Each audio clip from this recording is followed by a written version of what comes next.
बिस्मिल्लाहिर्रहमानिर्रहीम, अस्सलामुअलैकुम। मैं हूं करामत मुग़ल और मेरे साथ हैं ईसा नकवी। नकवी साहब, इंतहाई हंगामा खेज 24 घंटे, दो बड़े फैसले आए हैं, एक सुप्रीम कोर्ट से और एक इलेक्शन कमीशन से।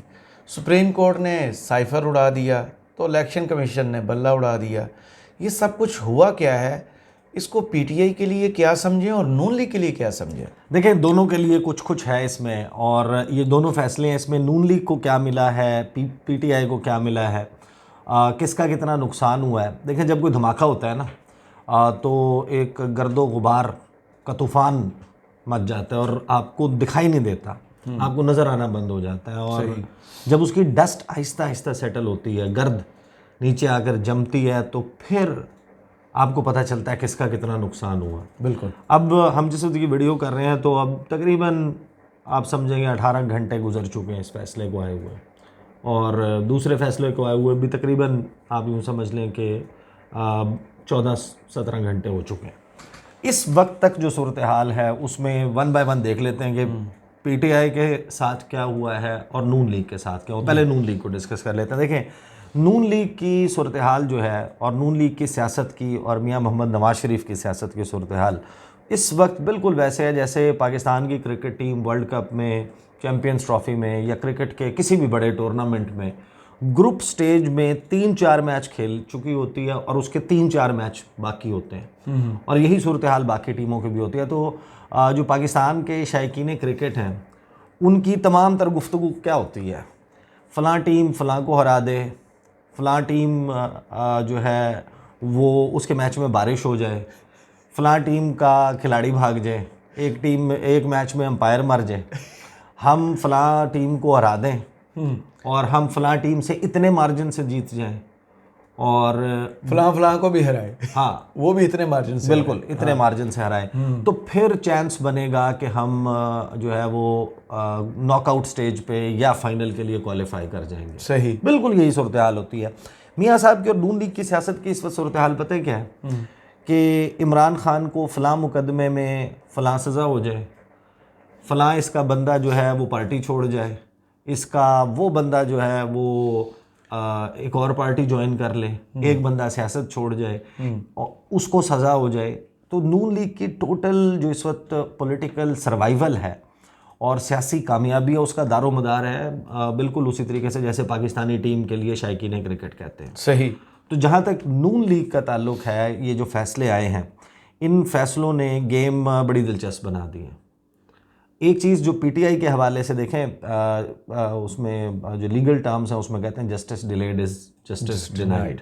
बिल्कुल। द पॉइंट इज़ कि इस वक्त जो पूरे का पूरा फैसला आया है ज़मानत के केस में, अब उसमें कहा तो ये गया है कि इसको असरअंदाज नहीं होना चाहिए मेन ट्रायल पर, लेकिन ये मुमकिन ही नहीं है जी। वो जो सवालात, जो रिमार्क्स, जो गुफ्तगू इस बेंच ने की है, उससे आपको पता चलता है कि ये साइफर केस जो है वो पूरे का पूरा उड़ गया, और उन सवालात से ना प्रोसिक्यूशन छुटकारा हासिल कर सकती है, ना वो अदालत छुटकारा हासिल कर सकती है, ना वो जज छुटकारा हासिल कर सकता है, और उनको एड्रेस करना होगा। और पीटीआई को बाकायदा एक मटेरियल मिल गया अपने हक में। बिल्कुल।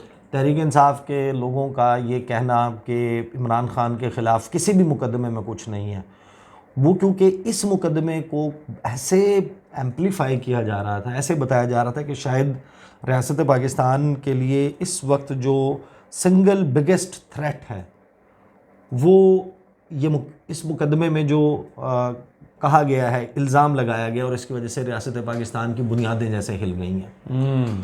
तो जब ये मुकदमा अपेरेंटली फारिग हो गया सुप्रीम कोर्ट ऑफ पाकिस्तान में, तो इसका मतलब वाज़े तौर पर यह है कि बाकी जो मुकदमात हैं उनकी क्रेडिबिलिटी, उनकी साख के ऊपर भी अब एक सवालिया निशान लग गया। बिल्कुल।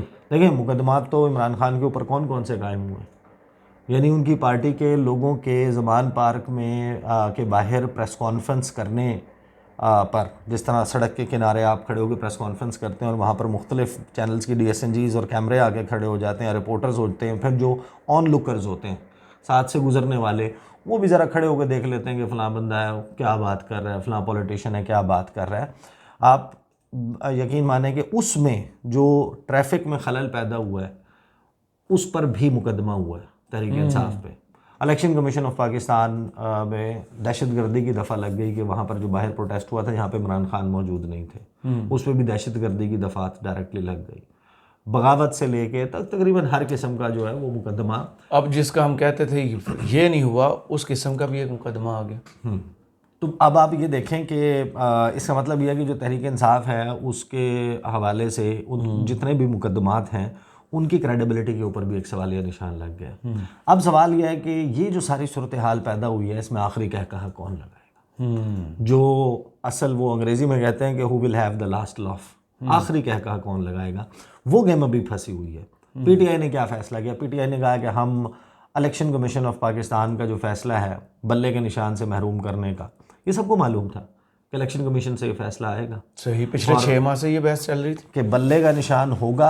इससे 2-3 चीज़ें री इन्फोर्स हुई हैं जी। एक ये कि PTI as we speak right now stands as the most popular party in Pakistan without Imran Khan. Imran Khan के बगैर भी इस वक्त पीटीआई, यानी इमरान खान ना हो, अगर अंसार अब्बासी ने एक खबर लगाई है आपको पता है, और उस खबर में ये कहा गया कि पीटीआई के वोटर्स से कोई सर्वे हुआ है गैलप का, और उस सर्वे में सवाल ये पूछा गया कि पीटीआई के जो वोटर्स हैं, फॉर एग्जांपल 100 वोटर्स हैं, उसमें पूछा गया कि अगर इमरान खान इलेक्शन नहीं लड़ रहे तो आप वोट देंगे?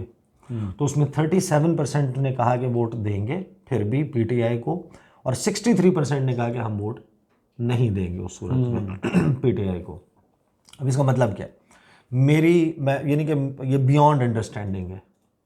एक ह्यूमन साइकी होती है कि जो किसी भी शख्स से पूछेंगे भाई आप क्यों वोट देंगे, जो बंदा जिसने कभी ज़िंदगी में भी वोट नहीं दिया गुज़श्ता कुछ अरसे में हमने बहुत सारे लोगों से बात की जी, वो ये कहते हैं यार हमने इस मरतबा कभी वोट नहीं दिया, लेकिन हमारी हमदर्दियाँ तो रही हैं मुख्तलिफ जमातों के साथ, लेकिन इस मरतबा वोट जो ज़रूर जाके देना है, क्योंकि लोग रिएक्शनरी हुए हैं, रद्द अमल के तौर पर जाके वोट देना चाहते हैं।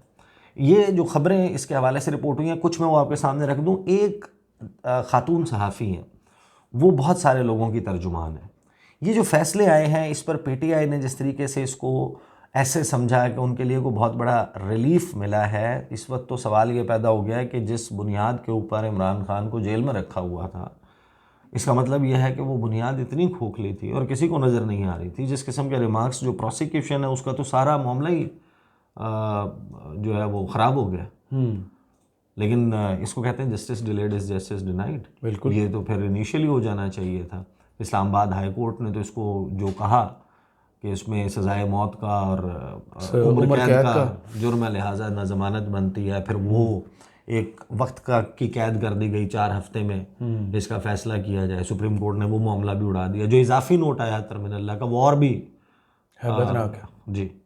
और जिस किस्म के रिमार्क्स थे वो ऑलरेडी, ये जो रियासती तर्जुमान और हुकूमती या फिर यूँ समझे बहुत सारे लोगों की तर्जुमान एक सहाफ़ी हैं, उनके दोनों मामलात के ऊपर कुछ ट्वीट्स हैं। मैं ट्वीट्स आपको बता देता हूँ। एक आया पीटीआई से बल्ला लेने का जो फैसला है कि बल्ले का निशान नहीं होगा, इंट्रा पार्टी इंतखाबात उड़ा दी। इसमें उन्होंने कहा कि पीटीआई के इंट्रा पार्टी इलेक्शन कलदम, पीटीआई से बल्ले का निशान वापस, पीटीआई का मंगल को सुप्रीम कोर्ट जाने का ऐलान, लेकिन पीटीआई को शायद सुप्रीम कोर्ट से भी बल्ले का निशान का रिलीफ ना मिल सके, क्योंकि किसी भी सियासी जमात के इलेक्शन के बारे में फ़ैसला करना इलेक्शन कमीशन की जुरिस्डिक्शन और डोमेन है। सुप्रीम कोर्ट इदारों के दायरा इख्तियार में मदाखलत नहीं कर सकती। ये जनाब एक ट्वीट है। दूसरा ट्वीट है कि आज इलेक्शन कमीशन ऑफ पाकिस्तान ने साबित कर दिया है कि वो एक आज़ाद इदारा है। सिकंदर सुल्तान राजा ने जिस दिलेरी के साथ फ़ैसला किया वो कौम के लिए मिसाल है। इलेक्शन कमीशन ऑफ पाकिस्तान का आज का तारीख़ी फ़ैसला है। आज इलेक्शन कमीशन ने पीटीआई के तमाम प्रेशर और सोशल मीडिया प्रोपेगेंडा के बावजूद ये फ़ैसला देकर ये साबित कर दिया है कि झूठ बोलने और किरदार कुशी से वो कानून और आइन को मस्ख नहीं कर सकते। Well done election commission of Pakistan. Tehreek Insaf ने भोंडे तरीन इंट्रा पार्टी इंतखाबात करवाए, जिसमें मुखालिफ उम्मीदवार अकबर एस बाबर को इंतखाबात लड़ने के लिए नामजदगी का फॉर्म तक ना दिया गया। हमारे तहरीक इंसाफ के दोस्तों ने अब घबराना नहीं है। अगर आज आपको बल्ले का निशान नहीं मिला तो आप खाना काबा वाली घड़ी के इंतखाबी निशान के लिए अपील कर सकते हैं। कौम को समझ लग जाएगी कि घड़ी का मतलब तहरीक इंसाफ है, क्योंकि आपने घड़ी के हवाले से भी बहुत मकबूलियत हासिल की है। अब ये जो सारा अगर आपका जो है वो पूरे का पूरा केस डिपेंड कर रहा है अकबर एस बाबर पे, कि अकबर एस बाबर के साथ ज़्यादती होगी, तहरीक इंसाफ जैसे उसने इलेक्शन जीत जाना था। तहरीक इंसाफ के इलेक्शंस में, इंट्रा पार्टी इलेक्शंस में शायद इस बात को मान भी लिया जाए कि उनका जो ड्यू प्रोसेस है वो इंट्रा पार्टी इंतखाबात में फॉलो नहीं हुआ। मसला ये है कि पाकिस्तान की जो सैकड़ों सियासी जमातें हैं उनमें से किसका, गालिबन जमात इस्लामी के अलावा किसका जो इंट्रा पार्टी इलेक्शन है उसमें रूल फॉलो हुआ? किसी में भी नहीं। तो कोई एक जमात बंदा, लेकिन अकबर एस बाबर की मिसाल पता क्या है, वो फैमिली का मेंबर नहीं है लेकिन जायदाद में उसे हिस्सा चाहिए। हाँ बिल्कुल बिल्कुल एग्जैक्टली आपने एप्टली इसको पॉइंट आउट किया। देखें अकबर एस बाबर जो है उसको ओन ही नहीं करती पार्टी। हाँ, आज एक बच्चा जिसको आंख कर दिया गया, कह दिया गया इसका जायदाद में कोई हिस्सा नहीं है, किसी भी इसके कॉल और फेल के जिम्मेदार वालिदैन नहीं होंगे, लेकिन वो बच्चा जिद पे अड़ा था कि मेरे कॉल और फेल जो है वो उसके जिम्मेदार भी वालिदैन को करार दिया जाए। वो इतना नहीं कर रहा जितने सपोर्टिंग वाले कर रहे हैं। उनके पास और कुछ है ही नहीं। अतर मिनल्ला के हवाले से जो वही तर्जुमान सहाफ़ी हैं उन्होंने कहा कि डी कोड होने के बाद बनने वाला पैगाम साइफर नहीं हो सकता। जस्टिस अतर मिनल्ला के रिमार्क्स, उस पे उन्होंने फेस पाम का रिएक्शन देने के बाद लिखा कि मोअज़्ज़ज़ जज साहब ने इन रिमार्क्स के ज़रिए सफारतकारी और रियासती ताल्लुकात की नई जहत मुतारफ़ करवा दी है जी। जहाँ कोई भी रियासती सफारतकारी डॉक्यूमेंट डी कोड करने के बाद, कोई भी रियासती सफारती डॉक्यूमेंट डी कोड करने के बाद पब्लिक किया जा सकेगा, खेला जा सकेगा, न सीक्रेट का खौफ न कॉन्फिडेंशियल का लिहाज। अब देखें मेरी बात सुने कराम मुगल साहब, मैं को तकरीबन 18-19 साल से सहाफ़त कर रहा हूँ जी। ये जिन डॉक्यूमेंट्स के ऊपर लिखा होता है ना टॉप सीक्रेट, जी, कॉन्फिडेंशियल, इस किस्म की चीज़ें लिखी होती हैं, ऐसे डॉक्यूमेंट्स हज़ार हा मरतबा हमारे सामने रिपोर्ट मैंने कितने किए, कितने लोगों ने किए। ये अभी जिस वक्त 26 नवंबर को इमरान खान ने ये शमशाबाद और इधर जलसा किया था, पिंडी आए थे ये जो मार्च लेके, और जहाँ पर उन्होंने ऐलान किया था कि हम ये 2 असम्बलियाँ तहलील कर रहे हैं, उस के हवाले से एक थ्रेट लेटर इदारों का, वो भी सीक्रेट था, वो भी कॉन्फिडेंशियल था, वो रिपोर्टर्स को जारी किया गया था राना सनाउल्लाह की तरफ से। हुकूमत में, खान साहब की हुकूमत में, पीडीएम की हुकूमत में, उससे पहले नून लीग की हुकूमत में, उससे पहले पीपल्स पार्टी की हुकूमत में, उससे पहले परवेज़ मुशर्रफ साहब का जब वक्त था उस वक्त काफ लीग के दौरे हुकूमत में मल्टीपल टाइम्स आपके यहाँ वुज़रा, सेक्रेटरीज़, हुकूमत आपको सहाफ़ियों को वो लेटर्स की कॉपीज़ भेजती है, इसको रिपोर्ट करें। आपका क्या ख्याल है कि मियाँ साहब के हवाले से भी जो जब उनका दौरे हुकूमत था, जो चीज़ें उनके ख़िलाफ़ जारी होती थी, क्योंकि उस वक्त एक पूरा नैरेटिव था रियासत का अगेंस्ट मियाँ साहब, जो उनके ओवरचर्स थे और बहुत सारे उनके ख़िलाफ़ एक चार्जशीट थी, तो उस वक्त टॉप सीक्रेट डॉक्यूमेंट्स नहीं दिए जाते थे, वो रिपोर्ट नहीं होते थे। जो उसके अलावा थ्रेट अलर्ट्स आते हैं लीडर्स के हवाले से, वो भी कॉन्फिडेंशियल और सीक्रेट होते हैं। अब क्वेश्चन ये है कि जो मुंतखब हुकूमत है वो उसके ऊपर मिनट्स ऑफ द मीटिंग बनाकर एक D coated message in another language, जिससे आपका सिस्टम कॉम्प्रोमाइज़ होने का ख़तरा ना हो, क्या ये दायरा इख्तियार है? एक आपके पास कोई भी क्वेश्चन हो सकता है कि नहीं, तहरीक इंसाफ का लेजिटिमेट मैंडेट नहीं था, वो तो देखें ना 18 के इलेक्शन के नतीजे में बने थे, तो 18 के इलेक्शन तो क्योंकि जाली इलेक्शन थे तो इस वजह से जो है वो हुकूमत जो है उसके पास मैंडेट नहीं था मैंडेट, देवर दी गवर्नमेंट, सिटिंग गवर्नमेंट। तो क्या वज़ीर आज़म का ये इख्तियार है, क्या वफाकी काबीना का ये इख्तियार है आवाम के मुंतखब नुमाइंदों का, कि वो ये समझते हों कि in the larger public good America ये मैसेज अगर भेजता है पाकिस्तान को तो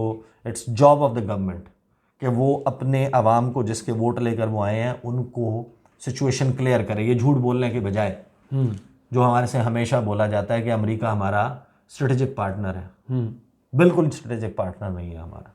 जो भी ये शख्स ये कहता है कि अमेरिका हमारा स्ट्रेटेजिक पार्टनर है, वो अवाम के साथ झूठ बोलता है, धोखाधड़ी करता है। सही। वो धोखा देना और अवाम को ये झूठे बाग दिखाना है कि हमारा मफाद अमेरिका के साथ जुड़ा हुआ है, हमारा मफाद जुड़ा हुआ है अमेरिका के साथ, लेकिन वो स्ट्रेटेजिक पार्टनर कोई नहीं है। बिल्कुल। अमेरिका पाकिस्तान के ख़िलाफ़ जो जो गेम्स करता रहा है, वो जो बैरी बेड़े के इंतज़ार में थे 71 में कि आएगा और हमें इंडिया से बचाएगा, वो कहाँ है बैरी बेड़ा आज तक? वो इतना स्लो तो दुनिया में कोई बैरी बेड़ा नहीं होगा जो नहीं पहुँचा आज तक। वो बरमूदा ट्रायंगल में अब हाँ, जो जो जो बेसिकली अमेरिका पाकिस्तान के साथ करता है, पाकिस्तान का बाजू मरोड़ के, क्वर्स करके, जिस किस्म के शराइ पाकिस्तान के ये हालात, इनका ज़िम्मेदार अगर कोई सिंगल कंट्री जिसको पाकिस्तान के बाहर करार दिया जा सकता है, वो इंडिया और अमेरिका है। वो क्या गेम्स करते हैं? इस मुल्क के साथ जो कुछ होता रहा है ट्रांजैक्शनल रिलेशनशिप है, और फिर ये झूठ बोला जाता है। तो अगर उस वक्त की मुंतखब हुकूमत कोई भी गवर्नमेंट है, आप उसको सही माने, दुरुस्त माने, गलत माने, कमज़ोर हुकूमत माने, इत्तेहादी हुकूमत माने कि कोलेशन गवर्नमेंट है, जो मर्ज़ी करार दें, अगर सिटिंग गवर्नमेंट, उसका चीफ एग्जीक्यूटिव ये डिसाइड करता है कि ये एक ऐसा मसला है कि जिसमें जिन अवाम से मैं वोट लेके आया हूँ, मैंने उनको कॉन्फिडेंस में लेना है, और if he with due process उसके मिनट्स बना के उसको पब्लिक करता है, it's a matter of perception. कुछ लोगों के ख्याल में नहीं, ये बहुत बड़ी कोई गुनाह अजीम हो गया, इससे रियासत के तो सरकारी वकील ने जवाब दिया ना कि ये पाकिस्तान के ख़िलाफ़ कैसे था। अब दुश्मन मुल्क और दोस्त मुल्क की जो डेफिनेशन आज कोर्ट के अंदर हुई है, ये पाकिस्तान के ख़िलाफ़ था, ये पाकिस्तान के हक में था। वो कहते रहे कि अब दुश्मन मुल्क ने इससे फ़ायदा उठाया। फ़ायदा कोई नहीं, वो उसके ऊपर भी रिमार्क्स आ गए। अच्छा, 2-3 चीज़ें हैं इसमें। फैसले में दी गई ऑब्जर्वेशंस ट्रायल को मुतासर नहीं करेंगी, सुप्रीम कोर्ट का साइफर केस में तहरीर हुक्म जारी, ये खबर आई है। ये कोई भी शख्स कह दे कि लाइक फैसले में लिखा हुआ है ये कि ये ऑब्जर्वेशंस जो हैं वो ट्रायल को मुतासर नहीं करेंगी, ये ट्रायल को मुतासर कर चुकी हैं। ये ट्रायल को मुतासर नहीं कर चुकी, ये केस को उड़ा चुकी हैं। बिल्कुल, आपकी सुप्रीम कोर्ट के 3 बड़े जज बैठ के ये चीज़ें कर रहे हैं, वो ट्रायल कोर्ट पर उन सवालों से और उनसे छुटकारा मुमकिन नहीं है। आगे आ जाएं जनाब कि दूसरी खबर जो इलेक्शन कमीशन ऑफ पाकिस्तान से आई है। अब इलेक्शन कमीशन ने कागजात नामजदगी के हसूल और जमा कराने से मुतल्लिक शिकायत का नोटिस ले लिया, साथ में बल्ले के निशान वाला फैसला आ गया। अब फॉर एग्ज़ाम्पल अगले 3 दिन में, 4 दिन में, 5 दिन में, क्योंकि क्रिसमस भी आ रही है और उसकी भी छुट्टी होगी, तो उससे अगले दिन मैं कायद की भी हाँ 25 को, हाँ दोनों उसकी वजह से जो है ना वो छुट्टी होगी, मुल्क में आम तातील होगी, उस दिन अदालतें काम नहीं करेंगी, तो मंगल के दिन पीटीआई सुप्रीम कोर्ट से रुजू करेगी। और लेकिन जो डैमेज होता है ना वो साथ साथ चल रहा है। सुप्रीम कोर्ट से पहले वो पेशावर हाई कोर्ट से रुजू करेंगे, सुप्रीम कोर्ट को भी करेंगे। पहले हाई कोर्ट इतला है कि दोनों के वो जाएंगे सुप्रीम कोर्ट। मेरा ख्याल है कि मुझे लगता है कि वो बैरिस्टर गौर खान ने क्योंकि कहा है कि सुप्रीम कोर्ट से रुजू करेंगे, तो मंगल को वो सुप्रीम कोर्ट से रुजू करेंगे। पेशावर हाई कोर्ट हो सकता है, पहला फोरम पेशावर हाई कोर्ट, उसके बाद सुप्रीम कोर्ट। असल चीज़ ये है कि उस दौरान कितना डैमेज हो जाएगा। अभी मसला ये है कि आपका इलेक्शन शेड्यूल आ चुका है जी, इलेक्शन की तारीख अभी तक आगे पीछे नहीं हुई। 8 फरवरी को इलेक्शन होना है। 3 से 4 चीज़ें, इस ज़मानत होने से एक तो इमरान खान बाहर नहीं आ रहे, इस ज़मानत के हो जाने से इमरान खान इलेक्शन लड़ने के हल, लेकिन शाह महमूद कुरैशी के चांसेस होंगे इस नहीं, वंस अगेन वो जो मामला है। हालांकि मैं आपको एक बात बताऊं, अगर पॉलिटिकली स्पीकिंग इमरान खान मैदान में होते जी, तो शायद ये अपना कोई फिर भी लोगों को अपनी तरफ माइल कर सकते।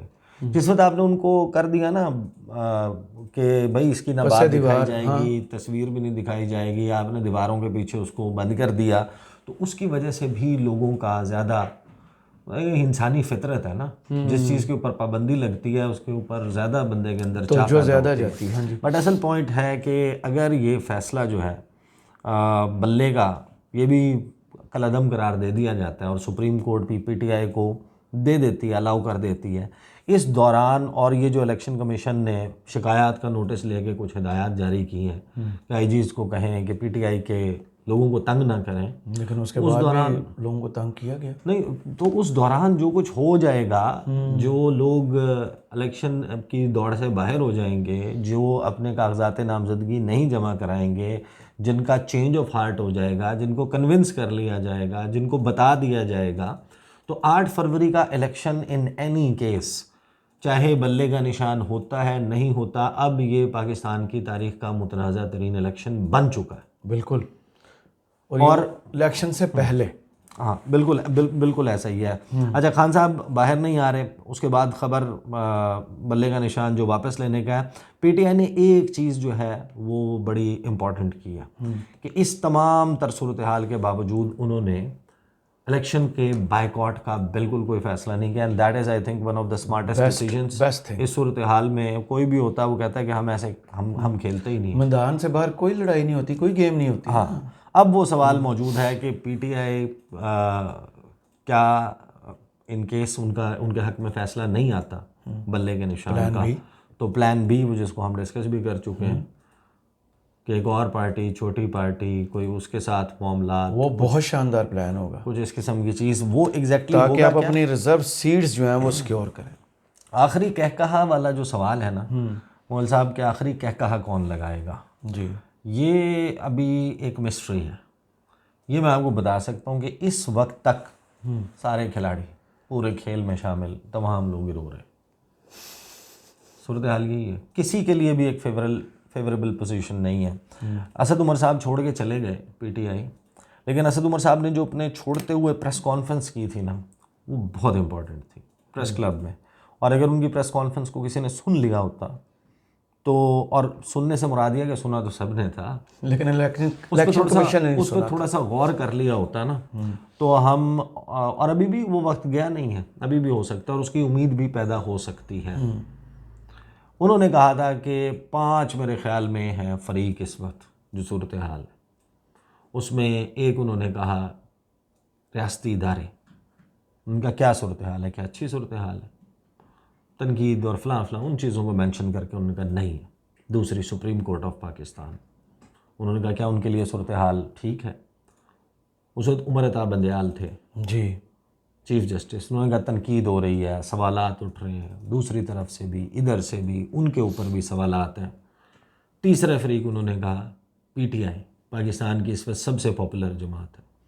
चौथी फरीक पीडीएम और उसमें शामिल सारी जमातें, क्या वो खुश हैं, क्या पीटीआई खुश है, क्या उनके लिए सूरत हाल बेहतर है। और आखिर में सबसे इम्पॉर्टेंट फरीक अवाम पाकिस्तान के, क्या अवाम पाकिस्तान के खुश है। तो एक मरतबा बैठ जाएं, इस मुल्क के साथ जो कुछ हो चुका उसको ख़त्म करने के लिए, अंडू करने के लिए इसकी मरहम पट्टी की ज़रूरत है, इसकी ट्रीटमेंट की ज़रूरत है। बातचीत करने के बाद एक free and fair and transparent election की ज़रूरत है, जहाँ पर कुछ हदूद व क़यूद हों, जहाँ पर कोई एक ज़ाब्ता हो जिसको सारे लोग फॉलो करें, और इलेक्शन के बाद वो सियासत जारी ना रहे और वाइडली एक्सेप्टेबल इलेक्शंस करवाए जाएं। अदरवाइज़ ये जो कैच-22 सिचुएशन है, इसमें पाकिस्तान जू का तू रहेगा। बिल्कुल सही। बहुत शुक्रिया ईसा नकवी, आपके तजिए का कमेंट्स बॉक्स में ज़रूर बताइएगा। ये वीडियो आपको कैसी लगी। इजाज़त दीजिए, अल्लाह हाफ़िज़।